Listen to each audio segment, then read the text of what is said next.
Hello.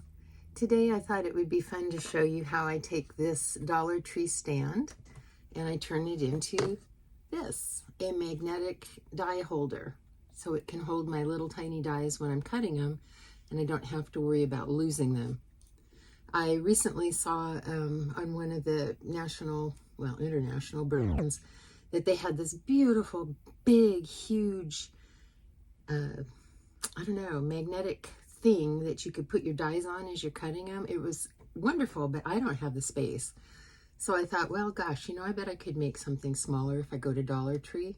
And sure enough, I found this, and with this, some paint and those magnetic furnace, those magnetic furnace covers, I was able to come up with this, and it suits my needs really nicely. And then, of course, as you see, it's in the rose gold with the glitter paint, so it matches everything I have. All right, let's get started. So the first thing I did was I took a nail file, just an emery board, and I had these little tiny emery boards, and I just went around to kind of get off the rough edges. And I didn't do a really great job, but that's fine. Just wanted to get the rough edges off. And then I took my paint, and this is metallic rose gold. Of course, I took the one that opens. Poured out a little bit onto a piece of plastic. I found that way I can recycle my plastic. And then just using one of these cheap paint brushes, I think you can even get them at Dollar Tree. I'm going to give this 2 coats of paint. And, it's nothing special. I am not painting the inside of this or that. I'm just painting the bare wood areas. And that's just to make it look nice. So I will give my project the 2 coats of paint. Yes, I do give 1 coat actually I did 2 coats of paint to the bottom as well. You don't have to though. That's totally optional. And if you stick around to the end of this video, I'm going to show you an even easier way to make one of these using Dollar Tree goodness gracious, Dollar Tree products that only cost $1.25. While my project is drying, I thought I would just show you the vent covers that I use. I got these at Menards, and they're Deflecto magnetic vent covers. It's a 3-pack, and they're 8 by 15 inches. And they're very easy to cut on your cutting board. Any cutting board can cut them. And then I just measured mine. And of course I got paint on it because I am not the most carefulest person in the world. And they will fit into that little frame-like, excuse me for jiggling, the little frame-like area right in here. And then I will just glue those in. I'm sorry, I'm having a problem with my tripod today, so things aren't cooperating with me very well. I think it's time to buy a new one. Once this is completely dry, then I'm going to go and add another coat of paint to it, just because I wanted some sparkle. And I have found this is Tangerine Mandarin Glitterific Folk Art paint. And this is what I'll use over the top of it. It's really kind of plasticky. It's kind of thick. And so I found that it kind of gives it a good protection. And I've used it on all my projects. If you watched me do the pressure stamping tool, that's what I've used on this. And it really does have a nice little glitter there. I used it on my, excuse my hands, on my ink tray here. And then I also used it on the photo that I took. If you look in the background, you'll see my background tray of stuff. Anyway, all right. So as soon as it's dry, I'm going to put on this coat of paint, and then I'm going to let that dry. And then the last step will be gluing in these backing sheets. And to glue those in, I just used art glitter glue.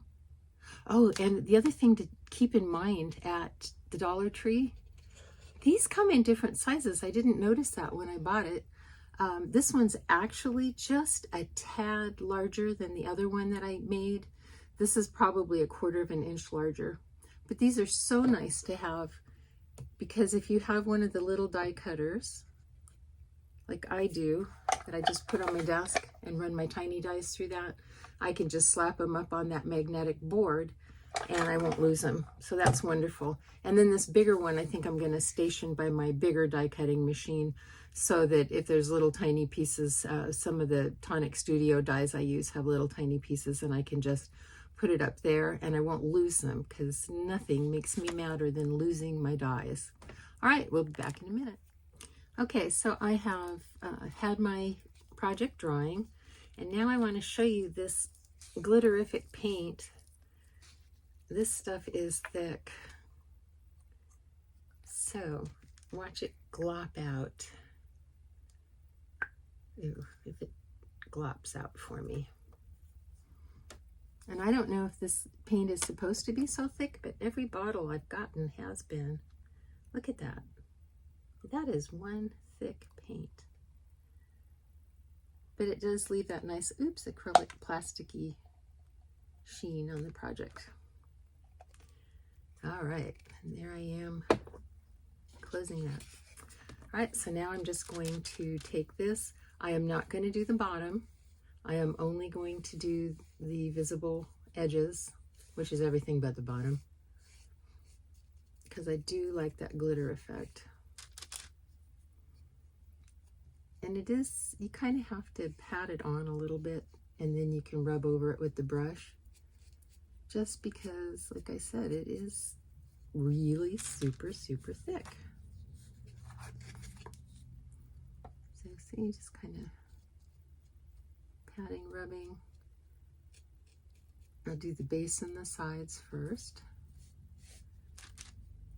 and then I'll work my way up into that framed area. And notice, like I said, I did not paint the inside of my frame, because that's where I'm going to be putting my magnetic sheeting, and so it doesn't need paint. That would just be a waste of time. Okay. You want to make sure that you don't fill up the corners of your project with paint, because if you do, you're not going to have room for your sheeting, or you're going to have to cut it down to make it fit better. And the way I'm going to do that is I will just come back with my fingernail or a piece of folded paper or something, and I'm just going to run it along the edges. I'll show you that in a minute.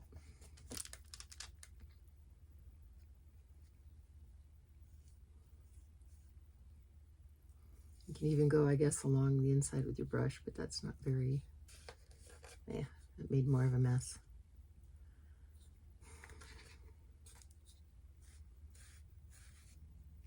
And I'm sorry, I'm out of frame. Okay, so here I am. I've got my mess in the corners. I'm just taking a piece of paper, folding it in half just so I have an edge. And I'm just going to go along the edge and scrape out that extra paint.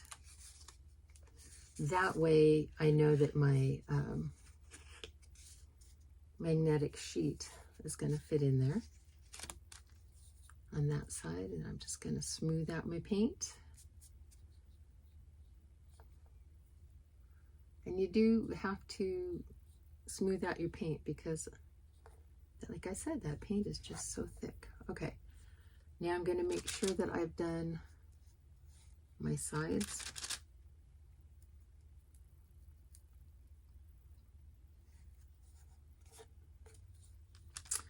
And you don't have to watch me finish this. I will finish this by myself.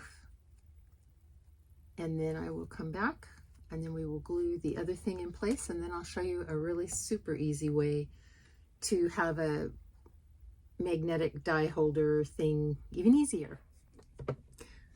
Okay, so I have got my frame somewhat dry. It's not really the best, but it's okay. And then I just took my ruler and I measured the inside of this frame. Like I said, it seems that they're all slightly different. This one was just 1/8 over 4, so 4 1/8 by about 5 1/8 is what I cut my little magnetic sheets to. So I am just going to smear glue, if I can find where I put my glue, all over the inside of that.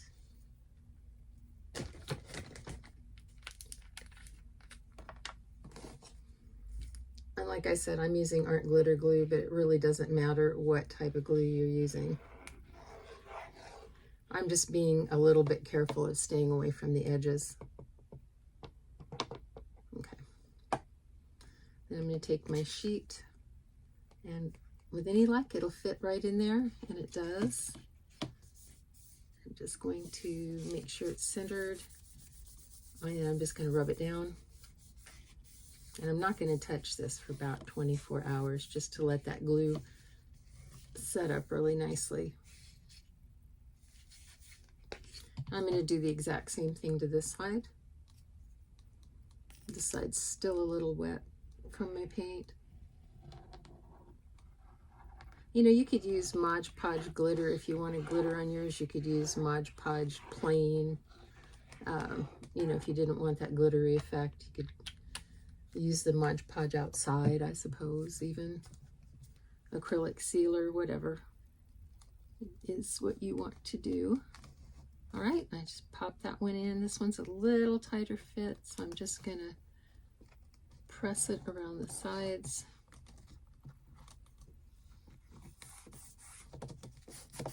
Smooth it across and up and down, because I want that glue to seep underneath and to make a good adhesion. All right, so once again, if you wanted to, you could decorate. See how I decorated that just to be silly? I really didn't want to, but I thought, oh, what the heck, it's cute. So I used the fake pleather bows that I made, also of course in rose gold. So all right, once this is dry, I'm going to put it by my bigger die station, and I'm going to use it. And remember, this is just to not lose your tiny dies. The bigger dies you can see, so you know, probably not going to lose those, but I have lost a number of little dies, and it just makes me mad. So I'm not going to do that anymore. All right, then I promised I would show you another way that you could do it. I am going to have to take the camera off the tripod. I'm going to show you a little thing I got from Dollar Tree. It still has a wooden base on it, so I did have to paint my base, but it's a metal flower. So this is the little flower piece I was telling you about. I just took one of the Dollar Tree containers, magnetic containers, and put it on it. But you could certainly use that, and then you would just glue thin strips of the magnetic sheeting across the flower, or whatever other, they have many different designs, not just flowers. But you could glue the oh, lovely finger. Glue the magnetic sheeting right across that. And that, in case you're curious, is my little glue station and my box of tools. And I just used the Dollar Tree rose gold glitter paper to cover the plastic pieces. And then I painted everything else. Okay, thank you.